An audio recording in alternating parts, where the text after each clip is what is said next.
خب دیگه هم دیدیم. ایرم از شما سوال میکنم، امیر هر دو یک دفعه جواب بدین. در یک شهری هستم، شهر کابل، خیلی یک شهر قدیمی، خیلی یک شهر داغون، پر از کثافات، پر از تاریکی.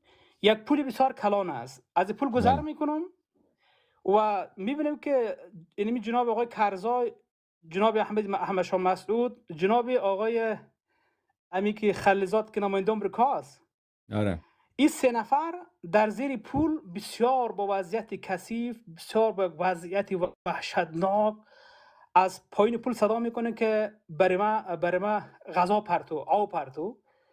باز ما پیشتر میرم میبینیم که یک دشویی سر را قرار گرفت، یک تشناب است، همه میره اونجی سر تشناب میشینن و پایان متاسفانه چی میکنن و اونها از پایین میخورن.